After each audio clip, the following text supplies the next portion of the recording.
بسم اللہ الرحمن الرحیم۔ السلام علیکم ورحمۃ اللہ وبرکاتہ۔ Dear students, blooming scholars academy کے پلیٹ فارم سے حصہ نظم کے حوالے سے ویڈیو لیکچر نمبر 3 کا آغاز کرتے ہیں، جو کہ آپ کی شامل نصاب کتاب میں پہلی نظم حمد کے شعر نمبر 2 تا شعر نمبر 7 کی تشریح سے متعلق ہے۔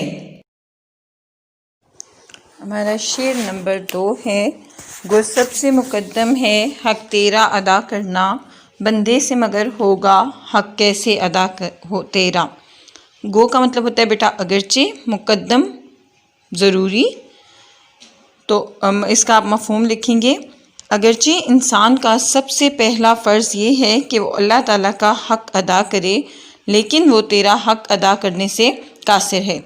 اب تشریح کریں گے اس کی اس طرح سے۔ اس شعر میں شاعر اللہ کے سب سے مقدم حق کے بارے میں بیان کرتے ہوئے کہتے ہیں کہ اے رب العالمین، ہمارا سب سے پہلا فرض یہ ہے کہ ہم عبادت اور تیرا شکر ادا کر کے تیرا حق ادا کریں، کیونکہ اللہ تعالیٰ نے انسان کو اشرف المخلوقات کے عہدہ جلیلہ سے نوازتے ہوئے اپنا نائب بنا کر اس دنیا میں بھیجا۔ ارشاد ربانی ہے کہ اور ہم نے جن و انس کو اپنی عبادت کے لیے پیدا کیا، اسے آپ انورٹڈ کوماس میں لکھیں گے۔ چنانچہ انسان کا فرض ہے کہ وہ اللہ کے احکامات کی پیروی کر کے یہ حق ادا کرے، لیکن انسان چاہ کر بھی تیرا یہ حق ادا نہیں کر سکتا۔ کیوں؟ کیونکہ ہم پر اللہ تعالیٰ کی عنایت، نوازش اور مہربانیاں اتنی زیادہ ہیں کہ ہم دن رات بھی اگر اس کی شکر گزاری میں لگے رہیں تب بھی ہم عاجز و مجبور لوگ تیرا حق ادا نہیں کر سکتے، کیونکہ تیری نعمتیں اور عنایات ہر وقت جاری و ساری ہیں، جیسا کہ سورہ رحمان میں ارشاد ہے کہ اور تم اپنے رب کی کون کون سی نعمتوں کو جھٹلاؤ گے۔ آپ کا شعر نمبر 3 ہے، محرم بھی ہے ایسا ہی جیسا کہ ہے نامحرم، کچھ کہہ نہ سکا جس پر یا بھید کھلا تیرا۔ اس کے مفہوم میں آپ لکھیں گے، اے اللہ، تجھے جاننے والا اور نہ جاننے والا برابر ہیں، کیونکہ تیری ذات کے راز جس پر آشکار ہو جائیں وہ کسی سے کچھ کہہ نہیں سکتا۔ تشریح، اس شعر میں شاعر معرفت الہی کے بارے میں کہتے ہیں کہ اے اللہ، تیری ذات کو جاننے والے اور نہ جاننے والے دونوں برابر ہیں، کیونکہ تیری ذات کا ادراک اور تیری ذات کی حقیقت کو پا لینا ہر شخص کی بس کی بات نہیں۔ اگرچہ ہر شے میں ہمیں تیرا جلوہ، تیری قدرت دکھائی دیتی ہے، لیکن تیری عظمت اور قدرت اس قدر بلند ہے کہ کوئی تیری ذات کے راز سب کے سامنے بیان نہیں کر سکتا، کیونکہ جو تیری ذات کے راز پا لیتا ہے وہ خود سے بیگانہ ہو جاتا ہے، جیسا کہ منصور حلاج جب اللہ کی ذات سے آشکار ہوا تو اس نے انا الحق کا دعویٰ کیا اور اسے سولی پر چڑھا دیا گیا۔ یعنی بیٹا جو لوگ اللہ کی ذات سے آشکار ہو جاتے ہیں وہ بھی اللہ کی ذات کو بیان کرنے سے قاصر ہوتے ہیں۔ در حقیقت شاعر نے اس شعر میں محرم اور نامحرم کے دو متضاد الفاظ سے یہ حقیقت بیان کی ہے کہ اللہ کی حکمتوں سے آشنا شخص کا علم بھی اتنا نہیں کہ وہ اپنے احساسات کو لفظوں کے روپ میں ڈھال سکے، اور نا آشنا شخص بھی اللہ کی ذات کو بیان نہیں کر سکتا۔ یعنی اللہ کی ذات سے متعلق ہمارا علم محدود ہے۔ کسی نے کیا خوب کہا ہے، لاکھ پردوں میں تو ہے بے پردہ، 100 نشانوں میں بے نشاں تو ہے۔ شعر نمبر 4 ہے، جچتا نہیں نظروں میں یا قلت سلطانی، کملی میں مگن اپنی رہتا ہے گدا تیرا۔ یعنی اس کا مفہوم یہ ہوگا بیٹا، جو شخص اللہ سے لو لگا لیتا ہے اس کی نظروں میں دنیاوی جاہ و جلال اور شان و شوکت کی کوئی اہمیت نہیں رہتی، وہ اپنی ہی کملی میں مگن رہتا ہے۔ تشریح، آپ اس طرح شروع کریں گے۔ اس شعر میں شاعر عشق الہی کے بارے میں بیان کرتے ہوئے کہتے ہیں کہ وہ شخص جو اللہ سے لو لگا لیتا ہے اور اس کی محبت میں خود کو فنا کر لیتا ہے تو اس کی نظروں میں دنیاوی جاہ و جلال، مال و دولت اور کر و فر یعنی شان و شوکت سب ہیچ ہو جاتا ہے، یعنی اس کی کوئی حقیقت باقی نہیں رہتی۔ اس کے لیے بادشاہوں کا تخت و تاج اور ان کا لباس کچھ بھی اہمیت نہیں رکھتا، بلکہ عشق الہی میں یعنی اللہ تعالیٰ سے محبت کرنے میں ڈوبا ولی جو ہوتا ہے وہ اپنے پھٹے پرانے لباس میں ہی سکون محسوس کرتا ہے۔ کیوں؟ کیونکہ وہ جان لیتا ہے کہ دنیا کی بادشاہت عارضی ہے اور عشق الہی کا اعزاز دائمی۔ یعنی بیٹا شاید یہ کہنا چاہ رہا ہے کہ وہ شخص جو اللہ تعالیٰ سے لو لگا لیتا ہے، عشق الہی میں ڈوب جاتا ہے، تو پھر اسے اپنی ہی کمری میں سکون ملتا ہے۔ اس کے لیے جو بادشاہ کا تخت و تاج، لباس، خوبصورت لباس کچھ خاص اہمیت نہیں رکھتا۔ اس کی وجہ یہ ہے کہ جب وہ اللہ تعالیٰ سے لو لگا لیتا ہے تو وہ اس حقیقت سے آشنا ہو جاتا ہے کہ یہ جو دنیا کی بادشاہت ہے، یہ دنیا جو ہے یہ عارضی ہے، یعنی ختم ہو جانے والی ہے، اور عشق الہی یعنی اللہ تعالیٰ سے محبت کا اعزاز جو ہے وہ دائمی ہے، جس کا ہمیں آگے بھی صلہ ملے گا۔ اس سلسلے میں کسی نے کیا خوب کہا ہے، ان کی آنکھوں میں شوکت جچتی نہیں کسی کی، آنکھوں میں بس رہا ہے جن کی جلال تیرا۔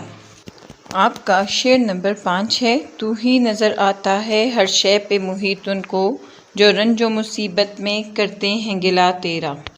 اس شعر کا مفہوم کچھ یوں ہوگا، جو لوگ دکھ اور تکلیف میں اللہ تعالیٰ سے شکوہ کرتے ہیں وہ بھی اللہ کے قبضہ قدرت میں گھرے نظر آتے ہیں۔